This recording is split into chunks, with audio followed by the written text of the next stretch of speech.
Alrighty, we have with us head coach Jordan Fee, also Mike Montano, 14 points, 11 rebounds. Derrick James, 15 points, 5 assists. Coach, I'll open it up with you.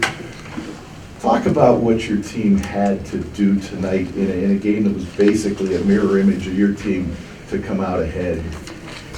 Yeah, it's an interesting matchup, isn't it? It was a fun basketball game. It was fun to coach. Proud of the guys.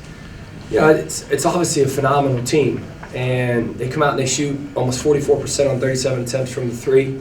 You got to have a heck of a night to beat a team when they're doing any team, but let alone a really good team. So I'm just proud of our guys' effort and fight.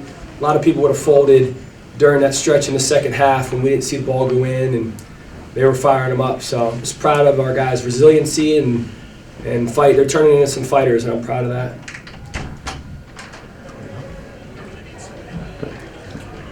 Coach, talking about the system, these guys learned it under a year, going against a team that's been running it for years now. What do you say about the way the guys just kind of outdid them in their own system? Yeah, I mean, both Ben Howlett and I are lucky guys to be able to play for the guy we did and learn under the guy we did. And he's done a phenomenal job of just keeping the train rolling down there. And his kids buy into it. And I like to think our kids buy into it too. So, again, it's interesting to see the contrast. There's some nuances that maybe I'm picking up on during the game that aren't easy, that wouldn't be, caught by the normal fan, but it was just interesting to watch adjustments that he made, that their kids made. And again, I thought it was a well-played game. I thought it was a fun game to coach. I'm sure it was a fun game to be a fan. I'm proud of this place. People have talked a lot about trying to blow the roof off this place, and I think it was pretty close a couple times tonight. To that point, Mike, what was it like playing the emotions out there, the excitement, the atmosphere at the plays and everything? It was great. I love playing games like this. You know what? I'll tell you this. Here's what I like. I told Mike this is, Mike, he let it rip out there, and I think the emotion that he showed out there was contagious to our group. And talk about guys fighting. He led the charge at times tonight, so I'm proud of him for that. Say for you, Derrick, just playing that atmosphere, the fans are running every single bucket. What was that like for you? Shoot, I would just say I'm grateful for everybody that came. We wouldn't have been able to do it without them. But I'll definitely say they was in it when we was down one, up one. It didn't even matter. So I'll definitely grateful, thankful. Coach, despite the fact that they had made 16 threes, I know you guys are both running, but for you guys to stick with your inside attack, just getting in the lane, forcing the issue, and maybe drawing fouls, also scoring inside. Like, what can you say about the way you guys kind of stuck with that, despite the fact that they were so heavy on the 3-point shot? Yeah, I mean, it helped. We were +7 on the boards, which we talked a lot about, and interesting. We were plus 11 turnovers. So again, when you take care of what you can control, which is sometimes that kind of stuff, whether a shot is going to go in or not, unfortunately can't control that. And again, it takes resiliency. There is a mental toll it takes when you're watching them throwing bombs in good players, but guys that their percentages don't show that they're great 3-point shooters. And they were some of the culprits throwing those things in. So again, credit to them. But for our guys to watch those threes go through the net time after time again and just stay tough and resilient, it's just a testament to these guys. Coach, it seemed like you guys had a really good passing game today to break the press. Would you agree with that? That's a great point, Jeff. I think, talk to the guys a lot about that, about eyes being up. And I know that you could ask these two, they get tired of me talking about passing and the art of passing and what it means to be a passer. But, our guys, their eyes were up today. They've played that game. We've played that game since August. So I think there was almost a comfort in, wait a second, I'm getting pressed. This feels like a August open gym. And so I think they started to find their flow a little bit. Guys that were spaced and they were available like we always tell them to do. And I just thought they were the good basketball players that they are. That's what they did. And Derrick, you were one of the keys to handling the pressure tonight. Does it help to face that every day in practice? No, sure. I'll definitely say it wasn't nothing new to us. We do it. Been doing it for months, and Coach just told me be a leader, be a point guard, and if it was just for me to get downhill and make a play, it was to do that. And Mike, you were handling the ball quite a bit there. We saw a new wrinkle. What was behind that? That's what I told you to do too, didn't I? What I tell you to do. Take care of the ball. Handle the ball. I mean, I think he's got a strength, Mike, right? Like he's got the ability he's got vision like the rest of these guys, and I know, this guy feels comfortable in the back court with it, in the front court with it. He's obviously versatile and engaged, but I think he's a tool when it comes to a game like that because he's got typically a mismatch on him, and he can bring the ball up the court.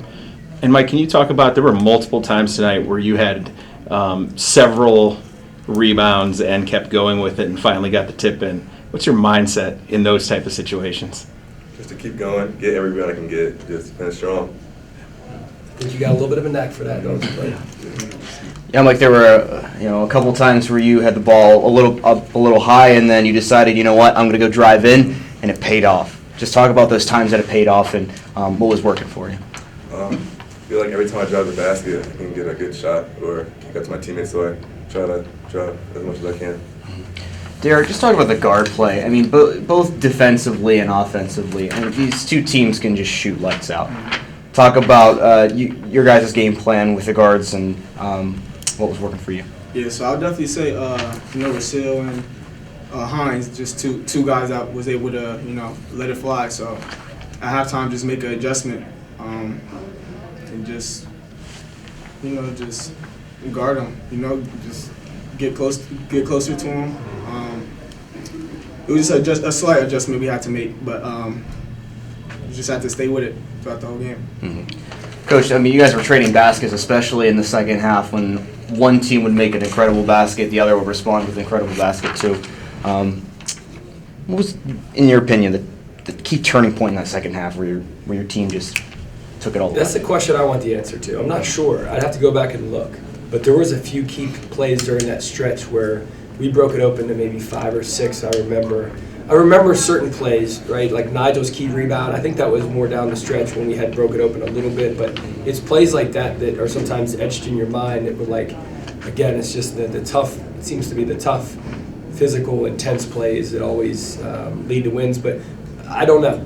I don't know what happened during that stretch. I'm curious to go back and look. But I thought we stayed level-headed. I know that we got a little stagnant, started to move the ball a little bit more. Paint started to open up. I think we had the right lineup in there. Got to the rim a few times, I know that, and obviously got to the free throw line a good amount too. So helped. We're in the double bonus. I thought we did a good job continuing to attack. Coach, knowing that this is what's at stake here, one way away from the Elite Eight, and knowing that this is the last home game. I know this is not your traditional home, hasn't been for the full season, but any message out there for the fans for Tuesday night for this regional final, and just knowing that this is the last time they'll have the chance to see this team play here in Erie? Yeah, not our home. I miss our home, but the people here at Cathedral Prep have made it feel like our home, and we're so appreciative of them. I think, it's going to be tough pulling our people out of here.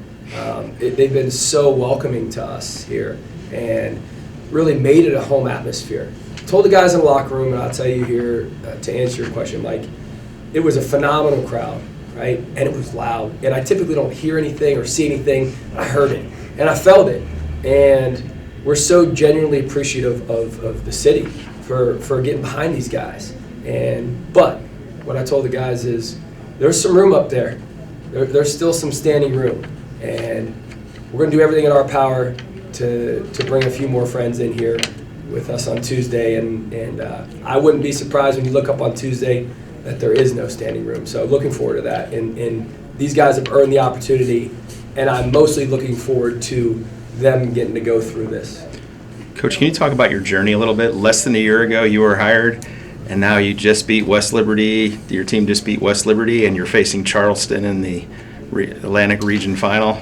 Yeah, I tried to block all that out, right? I mean, I did, though. It dawned on me prior to the game. I think the first recruiting trip I ever went on was with Ben Hallett. And we took a van to Seneca Valley High School and watched a guy named Easton Mazzoli play a high school basketball game. So, obviously Ben was my assistant coach, and we played a lot of basketball together.